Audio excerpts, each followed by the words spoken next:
आणि थोडंसं मोठं संकट उभं राहिलं. कारण त्या काळी परीक्षा तालुक्याच्याच गावाला व्हायची, फक्त 93 साल होतं ते. आणि तालुक्याच्या गावाला परीक्षा म्हणजे बऱ्याच अफवा होत्या तेव्हा आधी. तिथं स्क्वॉड नावाचा काहीतरी प्रकार असतो, मागं पाहिलं तरी ओरडतात, पुढं पाहून देते नाही, पेन बदलला तर सही घ्यायला लागते, अशा काहीतरी. अभ्यासापेक्षा ह्याच गोष्टींचं टेन्शन जास्त, कारण अभ्यास केलेलाच नाही किंवा येतच नाही म्हटल्यावर त्याचं टेन्शन घेऊन करणार काय. तरी पण आपल्याला जे सामान्य गोष्टी होत्या, 2-2 मार्काचे गणित, कारण बाकी विषय पास होणे पण आता डोक्यात ताकद आली होती, पण अजूनही गणिताची प्रचंड भीती होती. म्हणून गणिताच्या पहिल्यांदा सगळ्या गाळलेल्या जागा गणिताच्या पुस्तकात त्या पाठ करून टाकल्या. 2चा शून्य घात बरोबर 1 ते का विचारायचं नाही, पण असा वर शून्य आला का 1 लिहायचा गाळलेली जागा, तो कसा वगैरे त्याच्याशी काही घेणं नाही. अशा सगळ्या गाळलेल्या जागा पाठ करून टाकल्या. तेव्हा सिद्धता आणि प्रमेय नावाचा एक प्रकार होता. असा काहीतरी एक त्रिकोण काढायचा, ABC बरोबर BC, A बरोबर CD असं काहीतरी लिहिलं का हुशार विद्यार्थ्यांना 8 पैकी 8 मार्क पडायचे. आणि आमच्यासारखी जी सामान्य गरीब रहित होती त्यांना 3-3.5 पर्यंत ती पोचायचे. तर मग मी ते थोडेसे पाठ करून ठेवले आणि म्हटलं याचे 4 सिद्धता आणि रायडर याचे 15 1 आणि गाळलेल्या जागा वगैरे आणि 2 मार्काचे गणित, असं करून 30 पर्यंत माझी मजल पोचली. पण पास व्हायला मार्क लागायचे 52. पण म्हटलं जाऊ द्या, ईश्वर कधीतरी मदत करतो असं मी ऐकून होतो. ईश्वरावर भरोसा ठेवून परीक्षा द्यायला सिन्नरला आलो 15 दिवस आधीच. कारण त्या काळी एक ट्रेंड होता की तालुक्याच्या गावाला जाऊन 10-12 दिवस आधी अभ्यास करावा एकांतात. मग तो एकांतात अभ्यास करण्यासाठी मी सिन्नरला रूम घेऊन राहायला लागलो 4-5 पोरांबरोबर. तेव्हा रोल नंबर 10वीचे असे आडनावानुसार यायचे, ABC असे. माझं आडनाव आंधळे होतं. सुदैवानं माझ्यासमोर आवड नावाचा एक पोरगा आला शेजारच्या गावातला, तो जरा हुशार होता. हे मला जसं समजलं तसं मी लगेच त्याची खुशामत करायला सुरुवात केली. त्याचा रोज एसटीकडे जाऊन डबा आणणे, त्याच्या सायकलला हवा मारून आणणे, त्याला डबल सीट घेऊन इकडे तिकडे फिरणे, असे धंदे मी चालू केले. कारण त्याला काय माहिती हा पुढे काय करणार आहे ते. आणि परीक्षा 1-2 दिवसावर राहिली होती तेव्हा त्याला म्हटलं, मी तुला बाकीचे सगळे विषय दाखवतो, फक्त मला गणित आणि इंग्रजी दाखव. बाकीचे दाखवतो म्हणजे बाकीच्या ठिकाणी मी लई शहाणा होतो अशातला भाग कधीच नव्हता. पण तरी उगत काहीतरी आश्वासन त्याच्याकडून काहीतरी घ्यायचं, म्हणजे आपलं काहीच नाही तर काहीतरी घेऊन टाक बुवा, म्हणून त्याला ते आश्वासन दिलं. अगोदरची 10-15 दिवसाची सेवा पाहून तोही थोडा खुश होता. तो म्हटला ठीक आहे दाखवून देतो.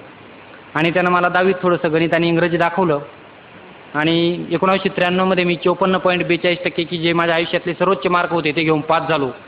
आणि एकदाचं 10वीच्या संकटातून सुटलं म्हणून श्वास सोडला. 10वी संपली, मग लगेच मला पुढे ते 3000 रुपये दिसत होते ITI केल्यानंतर. लगेच ITIकडे धावलो. ITIचा फॉर्म भरला आणि 1 वर्ष ITI करून घेतला. सरकारी ITIमधून सातपूरमधून 1 वर्षाचा एक ट्रेड केला आणि एका कंपनीत कामगार म्हणून कामाला लागलो. 1200 रुपये महिना. माझ्या तालुक्यात 3 गोष्टी आहेत. एक तर पोरगा पोलीस कॉन्स्टेबल होतो, ते नाही जमलं तर मिलिटरीत जातो, नाहीतर मग तो ITI करतो. पोलीस होणं किंवा मिलिटरीत जाणं याच्यासारखे आपलं शरीर नाही याची मला जाणीव होती, म्हणून मी ITI केला होता. पोलीस पोरगा झाला तर त्याला 1 लाख हुंडा मिळतो, मिलिटरीत गेला त्यालाही तेवढाच मिळतो. पोरीच्या अंगावर पुन्हा 3-4 तोळे पण येतात. आणि कंपनीत असेल तर त्याला 25,000 आणि एखादा तोळा मिळतो. म्हणजे मी कंपनीत लागल्यावर 25,000चा माणूस झालो होतो.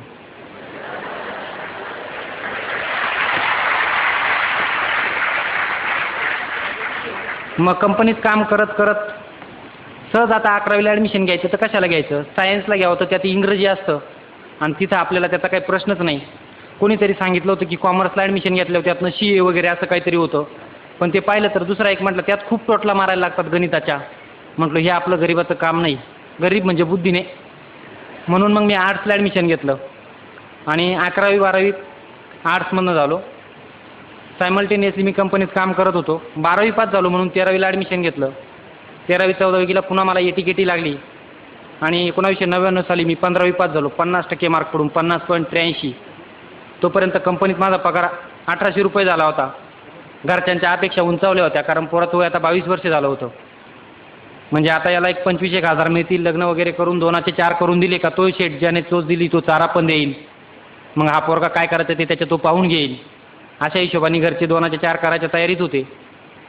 पण त्याच वर्षी मला संजय शिंत्रे नावाचा एक पोरगा भेटला. PSI झालेला होता तो. PSI म्हणजे प्रचंड मोठी पोस्ट, कारण मी त्याच्या आधी PSI पाहिलाच नव्हता. त्यातल्या त्यात तो माझ्याशी बोलला. ज्या दिवशी तो संजय शिंत्रे PSI माझ्याशी बोलला त्या दिवशी मला रात्रभर झोपच आली नाही, कारण गावात सदा पोलीस आला तरी अख्खा गाव पाहायला येतं त्याला कशाला आलाय, आणि PSI बोललाय म्हटल्यानंतर झोप नाही येणं साहजिकच आहे. रात्रभर झोप आली नाही म्हणून दुसऱ्या दिवशी उठलो परत त्याच्याकडे गेलो. म्हटलो बाबा रे हे व्हायला काय लागतं. तो म्हटला काय नाही, याला 15वी लागतं, थोडाफार 2-3 वर्ष अभ्यास करायला लागतो. पुन्हा 2-3 वर्ष अभ्यास म्हटल्यानंतर मग परत म्हटलो नको राव, आपल्याला काही जमणार नाही, कारण अभ्यास हा आपला प्रांतच नव्हता. आणि त्यातल्या त्या 3 वर्ष म्हटल्यानंतर तर म्हटलो नकोच. पण तरी डोक्यात कुठंतरी वाटायला लागलं की याला आपल्याला साधं PSIला भेटलो तरी काल झोप नाही आली, ट्राय करायला काय हरकत आहे म्हटलं. असंही वाटोळ झालेलं आहे, तसंही वाटोळ झालेलं आहे, काहीच नाही झालं तर गावाला जाऊन शेती तर करता येईल. म्हणून मी 99 साली कंपनी सोडून द्यायचा निर्णय घेतला आणि 4 ऑगस्ट 2000 पुण्याकडे रवाना झालो PSI होण्यासाठी. जशी का कंपनी सोडली तशी घरच्यांनी जोरात बोंबाबोंब करायला सुरुवात केली. चांगला कामाधंद्याला होता, बेकार झाला, तुझं तिकडं वाटोळं कर, आमच्याकडे रुपया मागू नको. कंपनीमध्ये काम करून 7-8-10 हजार रुपये सावरले होते, त्याचा जरा कॉन्फिडन्स होता, त्याच्याद्वारा पुण्याला गेलो. पुण्याला गेल्यानंतर पुण्यात माझं कुणीही ओळखीचं नव्हतं, पुणे विद्यापीठामध्ये कुठंही कुणी ओळखीचं नव्हतं. पहाटे 4 वाजता शिवाजीनगरला उतरलो आणि 7 वाजता एक समोर इस्त्रीचं दुकान उघडलं होतं. तर त्याच्यामध्ये कपडे ठेवले इस्त्रीच्या दुकानामध्ये. त्याला म्हटलं हे 2 इस्त्री कर दे आणि या बॅगा पण थोड्या वेळ राहू दे म्हटलं. खरं तर मला कपडे इस्त्री करायचेच नव्हते, कारण आधी कधी इस्त्रीचे कपडे घातलेच नव्हते, मला त्या बॅगा ठेवायच्या होत्या त्याच्याकडं. मग त्यानं ते इस्त्री केले आणि मी 7-8 दिवस त्याच्याकडे फिरकलोच नाही, कारण तोपर्यंत माझी कुठं राहायची सोयच झाली नव्हती. मी रोज दिवसभर पुण्याच्या जयकर विद्यापीठ लायब्ररीमध्ये जायचो, तिथं वाचत बसायचो काहीतरी आणि रात्री शिवाजीनगरला येऊन झोपायचो. तेव्हा पावसाळ्याचा सीझन होता. शिवाजीनगरला झोपायचो म्हणजे रात्री 12:30 वाजेपर्यंत शेवटच्या गाड्या असतात, तोपर्यंत झोपून देत नाही. परत सकाळी 4:30 पासून गाड्या लागतात, लगेच पोलीस कॉन्स्टेबल येऊन काठ्या मारायला सुरुवात करतात, उठा उठा गाड्या लागल्या. म्हणजे असे माझे 12 ऑगस्टपर्यंतचे दिवस निघून गेले. म्हणजे 8 दिवस मी शिवाजीनगरला काढले आणि 13 तारखेपासून पुण्यामध्ये माझ्याकडं एक मित्र होता, त्याच्याकडे माझी राहायची सोय झाली. पुण्यात पण सोय झाली म्हणजे तिथं हॉस्टेल जे मिळतं ते मेरिटवर मिळतं 15वीच्या मार्कांच्या, आणि आपल्याला मेरिट हा प्रकार माहीत नव्हता. मला 50% होते, 65%च्या पुढच्यांना हॉस्टेल, त्याच्यामुळं आपल्याला हॉस्टेल मिळायचा काही प्रश्नच नव्हता. घरून पैसे मिळणार नाही याची जाणीव होती, म्हणून म्हटलं दुसरा काहीतरी प्रकार करावा. म्हणून कमवा आणि शिका नावाची एक पुणे विद्यापीठात योजना आहे, तिच्यात काम करायचं ठरवलं. सकाळी 5:30 ते 8:30 प्रत्येक तासाला 10 रुपये रोज मिळायचा, म्हणजे दिवसाला मला 30 रुपये मिळायचे. 8:30पर्यंत काम करायचं, नंतर हॉस्टेलवर जाऊन थोडीफार आंघोळ बिंघोळ करून यायची, लगेच लायब्ररीतून अभ्यास करायला सुरुवात करायची. असं चालू केलं. करता करता 2003 MA झालो. त्याला पण मला 55%पेक्षा कमी मार्क पडले आणि जीवनात एक जी अपेक्षा होती की कधीतरी चुकून झालो तो प्राध्यापक हो, शेट नेट नावाचा काहीतरी प्रकार असतो तो करून, तो पण पर्याय बंद झाला. म्हटलं पुन्हा आता MPSC नावाचा प्रकारच करायला लागेल. आतापर्यंत MPSCचा अभ्यास करतच होतो, राज्यसेवा मेन्स नावाचा जो प्रकार असतो तिथपर्यंत मी पोचलो होतो, पण त्यातनं मला काय फायनल पोस्ट मिळाली नव्हती. 2004-05 PSIची एक जाहिरात आली होती, तेव्हा खूप जीव काढला आणि त्या वर्षी PSI झालो, की जे माझं टार्गेट होतं. PSI झाला म्हणजे पोराचा रेट होतो 11 लाख रुपये. मला लगेच ते 11 लाख दिसायला लागले. मनाला एकदम बरं वाटलं, कारण मी स्वतः PSIशी बोलल्यानंतर मला झोप आलेली नव्हती. म्हटलं आता कितीतरी लोकांची अशीच अवस्था होईल माझ्याशी बोलल्यानंतर, आणि म्हटलं आता घरी जावं. पण त्याच वर्षी अजित जोशी नावाचा माझा एक मित्र IAS झाला होता.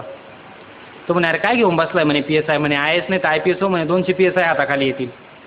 मी थोडा वेळ विचार केला, म्हटलं कुठं IAS व्हायचं, आपल्याला काही परवडणार आहे का, हे 11 लाख झाले म्हटलं मस्तपैकी, वरतून एवढं स्टेटस, गावाकडे किती मोठा फौजदार म्हणजे. तरी पण त्यानं थोडंसं सांगितलं बघ म्हणे जमलं तर. पुन्हा थोडा एक दिवस विचार केला, म्हटलं जाऊ दे मोरदे, असंही वाटोळ झालं आहे तसंही वाटोळ झालं आहे तर 100% वाटोळ होऊन जाऊ द्या. आणि ते PSI जॉईन नाही करायचं असं ठरवलं आणि घरी आलो. घरी येऊन पाहतोय तर घरचे माझ्यावर जाम खुश, पोरगा PSI झाला आहे म्हणून.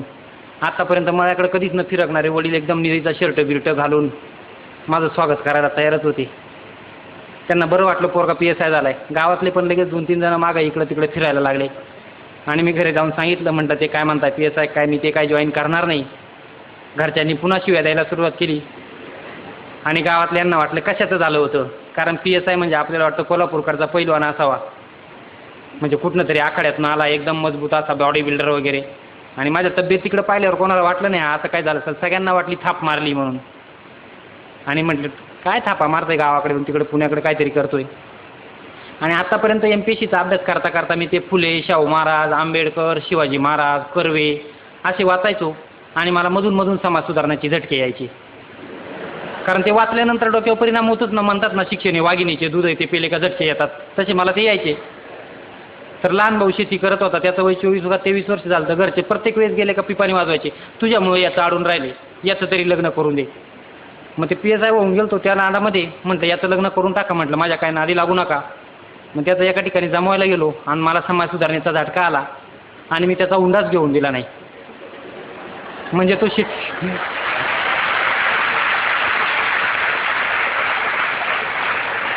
शेती करत होता, त्याला 11,000 रुपये मिळाला असता, ते गेल्यामुळं घरचे अजून संतापले आणि म्हणे तुझं तोंड तिकडंच काळं कर, परत इकडे येऊच नको. म्हटलं चला भाऊ आता कर काळं तर कर काळं. परत 2005ला पुण्याला निघून आलो आणि UPSC नावाचा प्रकार सुरू केला. 2005ला SIC नावाचं महाराष्ट्र शासनाचं एक इन्स्टिट्यूट आहे, तिथं माझं ॲडमिशन झालं आणि UPSCचा पहिला अटेम्प्ट दिला. म्हणजे काय लय अभ्यास केला होता वगैरे असं काय नाही, सहज द्यायचा म्हणून दिला, नापास झालो. पण आतापर्यंत मी शाळेच्या भिंतींवर वगैरे बऱ्याच ठिकाणी वाचलं होतं की अपयश ही यशाची पहिली पायरी आहे. म्हटलं जाऊ द्या, झालो असेल नापास झालो असेल, द्या सोडून आणि चला पुढे म्हटलं. 2006ला पुन्हा परीक्षा दिली, पुन्हा नापास झालो. म्हटलं चला अपयश ही यशाची दुसरी पायरी आहे, काय होतंय म्हटलं. 2007ला परत परीक्षा दिली, पुन्हा नापास झालो. म्हटलं जाऊ द्या, अपयश ही यशाची कदाचित तिसरी पायरी असेल. 2008ला परत परीक्षा दिली, पुन्हा नापास झालो. म्हटलं अपयश ही यशाची चौथी पायरी असेल. 2009ला परत परीक्षा दिली, परत नापास झालो. म्हटलो आता काय खरं दिसत नाही आणि मागं वळून पाहिलं तर मी अपयशाचा जिनाच सोडून आलो होतो आखा.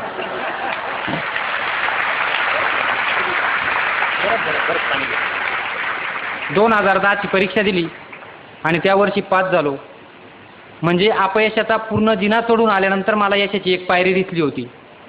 या प्रोसिजरला वर्ष लागले 5, कारण पहिले 5 वर्षे गेले होते PSI व्हायला आणि पुढचे 5 वर्षे गेले IPS व्हायला. याच्यामध्ये मधल्या काळामध्ये बऱ्याचदा ज्याला आपण काम म्हणतो, ग्रामीण भागातले विद्यार्थी पालक असे कामं भरपूर लागायचे मला. 2005ला PSI सोडलं, 2006ला LIC मध्ये डेव्हलपमेंट ऑफिसर सोडलं, 2007ला परत समाज कल्याण खात्यात इन्स्पेक्टर झालो, तेही सोडून दिलं. 2008ला इरिगेशनमध्ये वरिष्ठ सहाय्यक झालो, तेही सोडून दिलं. म्हणजे आई माझ्या डोक्यात कुठनं तरी हिंमत येऊन गेली होती, जाऊ दे होईल ते होईल, मात करू, असं प्रत्येक वेळेस वाटायचं.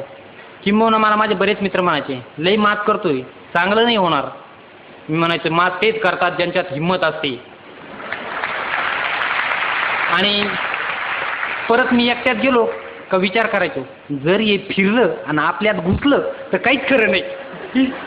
कारण काय सांगता येतो, हा सगळा जुगारच. तरी पण करावी म्हटलं हिंमत. 2005 नंतर घरी जाणं बंदच झालं होतं. तरी पण मी 6 महिन्यात एकदा जायची डेअरिंग करायचोच, कारण घरच्यांची आठवण यायची मला थोडीफार. सण सूद वगैरे असा काही प्रकाराला मी जायचो नाही. दिवाळी होळी दसरा आंबे जांब करवंद याचा काहीच संबंध नव्हता माझ्या जीवनाशी. तरी पण 6 महिन्यात एकदा घरी गेलो की आता पोरगा एवढ्या लोय 6 महिने घरी येत नाही, म्हणजे नातेवाईक आणि आजूबाजूच्या समाजाला किती काळजी. त्यांनी लगेच शोध घ्यायला सुरुवात केला, हा का घरी येत नसावा, का घरी येत नसावा. आणि मग त्यांनी त्यातनं एक कन्क्लुजन केलं की याने तिकडंच लव्ह मॅरेज केलंय म्हणून हा घरी येत नाही. म्हटलं अरे बापरे, म्हटलं आपलं लग्नही लावून टाकलं आता यांनी पाहता पाहता. आणि मी यायचो का नाही, सिन्नर ते पुणे 109 रुपये तिकीट होतं आणि 218 रुपयामध्ये 4-5 दिवस निघायचे माझे, म्हणून मी घरी यायचो नाही. आणि घरी आलो, घरात पिशवी ठेवली, थोडंसं जेवलो का लगेच भांडायला सुरुवात आपल्या घरच्यांची आपल्याशी. दुसऱ्या दिवशी सकाळी 6च्या गाडीनं परत रिटर्न. मग कशाला जायचं म्हटलं. 2005 नंतर मी कधीच दिवसा गावात जायचो नाही. त्याचं कारण असं होतं, गावात गेलो का स्टँडवर कोणीतरी 4-5 जण 7वी 8वी शिकलेले उभे असायचे. इकडे रे, तू नक्की काय करतोय ते मला जरा समजून सांगतो का. आता तो 8वी शिकलेला, मी 17वी शिकलेलो, आणि त्याला काय करतोय ते कसं समजून सांगायचं बा. नंतर काही वडिलांचे जे तथाकथित क्लासमेट होते आणि माझ्या वडिलांपेक्षा ज्यांनी उच्च शिक्षण घेतलं होतं 6वी 7वी वगैरे, ते मग मला बोलवायचे, बाल झाला का तुझा डॉक्टरचा कोर्स कंप्लीट. आता मी डॉक्टरचा कोर्स करतच नाही तर तो कंप्लीट कसा काय होईल. दुसरे काही म्हणायला लागले, पोरगा आधी हुशार होता, चांगला कंपनीत काम करत होता, पण नंतर केस फेल गेली. केस फेल गेली म्हणजे हा एखाद्या लॅबमध्ये माझ्यावर रिसर्च करत होता आणि 2 वर्षानं त्याचा रिझल्ट आला आणि मग त्याला समजलं की केस फेल गेली. असं म्हटल्यानंतर मला स्वतःला बऱ्याचदा खूप वाईट वाटायचं. आणि वाईट एवढं वाटायचं की असं वाटायचं आपलं खरोखर काहीतरी चुकत असेल. नंतर काही नातेवाईकाजवळचे 500 यायचे आणि घरी येऊन सांगायचे, आमच्या गावात शेजारचा एक पोरगा करत होता काय म्हणताय ते फौजदार का त्याचा अभ्यास, शेवटी तो वेळा झाला असं म्हटले का माझ्या म्हाताऱ्याला माझं काही टेन्शन नव्हतं, कारण त्यांना माहीत होतं की पोरगं विचित्र आहे, कुठे गेलं तरी वेडं व्हायचं नाही. पण माझ्या आजीला माझी प्रचंड काळजी असायची. ती लगेच कोणाला तरी 1 रुपया द्यायची, भाऊ त्याला फोन करून पाय ना तो बरा आहे का. मग लगेच मला कोणतरी फोन करतं, काय बरं बरा आहे का, काय म्हणतोय, अभ्यास व्यवस्थित आहे सगळं. मग मी म्हणायचो व्यवस्थित आहे. मला कुठं कळतं आहे आपली रेंज चेक करू राहिले म्हणून. मग मी 6 महिन्यानं घरी आलो का मग मला माझी लहान बहीण सांगायची, तेव्हा फोन केला ना तेव्हा आम्ही तू येडा झालाय का नाही चेक करायला फोन केला होता. म्हणजे जवळपास एवढी वाईट परिस्थिती होऊन गेली होती. आणि मागच्या वर्षी काय झालं, सुदैवानं मी डेप्युटी कलेक्टर किंवा MPSC ज्याला म्हणतात आणि कलेक्टर किंवा UPSC ज्याला म्हणतात त्या दोन्हींच्या इंटरव्ह्यूला पास झालो म्हणजे लगेच गावाकडे माझ्या नाशिक जिल्ह्यात माझा सगळीकडे सेन्सेक्स वाढून गेला. आता कदाचित दोन्ही परीक्षा पास झालाय म्हणजे कुठेतरी एका ठिकाणी लागणारच. आणि सगळे माझ्या जातीचे प्रतिष्ठित जे तथाकथित होते वंजारी समाजाचे ते सगळे माझ्या घरी यायला लागले. लगेच चलपाटी मारायला सुरुवात झाली, काय पाहिजे ते तुला देऊन टाकतो, गाडी बिडी वगैरे, पण लग्न करून घे. पण पुन्हा मला समाज सुधारणेचा झटका आला. म्हटलं जाऊ द्या, म्हटलं रिझल्ट लागेपर्यंत वाट पाहू म्हटलं, कारण जर नापास झालो तर समजेल तरी खरे माणसं कोण आहे किंवा संकटात कोण उभं राहतं. आणि त्यांच्या दुर्दैवाने आणि माझ्या सुदैवाने मी खरोखर नापास झालो आणि दुसऱ्या दिवसापासून सगळे गायब झाले. मी पूर्व परीक्षा दिली 17 मेला आणि म्हटलं हे जरी गायब झाले असेल तरी आपण का सोडावे, कारण त्यांचे फोन नंबर वगैरे सगळ्यांचे होते. म्हणून मी 18 तारखेपासून लगेच सुरुवात केली. मी स्वतःच आदल्या दिवशी फोन करायचं, मी भरतचा भाऊ बोलतोय त्याला उद्या पाठवून देतो, आणि मी स्वतःच दुसऱ्या दिवशी सकाळी जायचो. काल माझ्या भावाने फोन केला होता, मी पाहायला आलोय पोरीचा बाप लगेच सांगायचा, आता तिला 8वा गुरु चालू आहे, पुढच्या वर्षी पाहू ना. हा तोच माणूस की जो 15 दिवसापूर्वी अक्षरशः नाक घासत होता. त्यातनं मला समजलं की म्हटलं जगात माणसाला काहीच किंमत नाही भाऊ. म्हटलं मला स्वतःलाही माहीत होतं की म्हटलं यावर्षी जो माणूस इंटरव्ह्यूला पोचतोय तो माणूस पुढच्या वर्षी काहीतरी चमत्कार घडवलंच, आज जरी वेळा असला तरी. म्हणून म्हटलं एवढ्या वाईट परिस्थितीमध्ये जो कोणीतरी आपल्याला पोरगी देईल त्याच्या पोरीशी लग्न करू. कुणी असू द्या म्हटलं, तो पोरगी 10वी नापास असू द्या नाही तर 17वी पास असू द्या, म्हटलं काय असेल ते असेल तिच्याशी लग्न करू. आणि एकदम जोरात शोध घ्यायला सुरुवात केली. पण 10वी नापास पण लवकर भेटणारच मला. मग शेवटी माझा आनंद नागरे नावाचा एक मित्र होता, तो स्वतः MBBS झालेला होता आणि त्यानं मला 10-15 वर्षापासून तो ओळखत होता. त्याला माहीत होतं की काही झालं तरी वाया जाणार नाही, म्हणून त्यानं स्वतः जरा डेअरिंग केली आणि त्याची स्वतःची बहीण डॉक्टर होती, तिच्यासाठी मला विचारलं. मी त्या पोरीला 7वी-8वी पासून पाहिलेलं होतं. म्हटलं ठीक आहे काय हरकत नाही, हुंडा बिंडा काही 1 रुपया नको, हुंडा नको, म्हणजे पोरीच्या अंगावर 25 तोळे घाल अशातलाही भाग नाही. फक्त म्हटलं 4 ग्रामचं मंगळसूत्र घाला, मला 1 रुपया देऊ नका. आणि तेव्हाच म्हटलं पुढच्या वर्षी 30 मे 2010ला लग्न करायचं. का?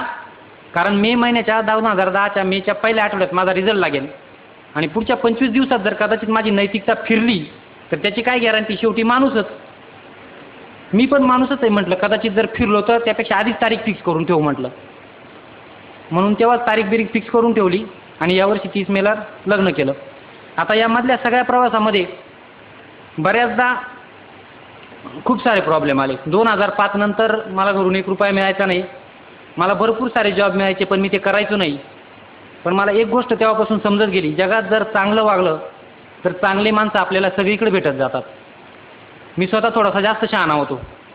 कोणी जर माणसानं समोरच्या सल्ला दिला ना, UPSC करताना बी बाळ हा ऑप्शनल घे, मी म्हणायचं तुला काय आहे नाही, माझं मी पाहून घेईल. कारण कॉन्फिडन्स वाढतो ना माणसाचं एखादा काम लागल्यानंतर. तसा जयपाल कांबळे नावाचा माझा एक मित्र होता, तो मला प्रत्येक वेळेस सांगायचा पाली लिटरेचर घे. मी म्हणायचो सर माझं मी पाहून घेईल. आणि पहिल्यांदा 2006ला मी हिस्ट्री आणि जिओग्राफी घेऊन मेन्स दिली, तेव्हा त्यांनी बरीच रिक्वेस्ट केली पाली घे, पण मी नापास झालो.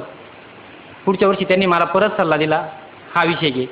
पुन्हा मी म्हटलो कशाला याचं ऐकून आपलं नाक घासायचं. पुन्हा मी नापास झालो. पण 3ऱ्या वर्षी म्हटलं मोठी माणसं ही काय फक्त उन्हानं मोठी झालेली नसतात, तर त्यांना थोडीशी अक्कल असते, आपण काही लई शहाणे नाही म्हटलं. त्याच्यामुळे यावर्षी त्यांचं ऐकू. आणि त्या वर्षी त्यांचं ऐकलं, मी चक्क इंटरव्ह्यूला क्वालिफाय झालो आणि त्याच्या पुढच्या वर्षी तर सिलेक्शनच झालं. म्हणजे आपण बऱ्याचदा जे म्हणतो ना माझं मी पाहून घेईन, तो काय लई शहाणा लागून गेलाय का मला सांगणारा, मला काय गरज आहे मार्गदर्शकाची, हे सगळे रुबाब ठोकून मी बसलेलो आहे स्वतः. आणि कदाचित हे रुबाब मी जर ठोकले नसते तर मी 2 वर्षापूर्वीच IAS किंवा IPS झालो असतो.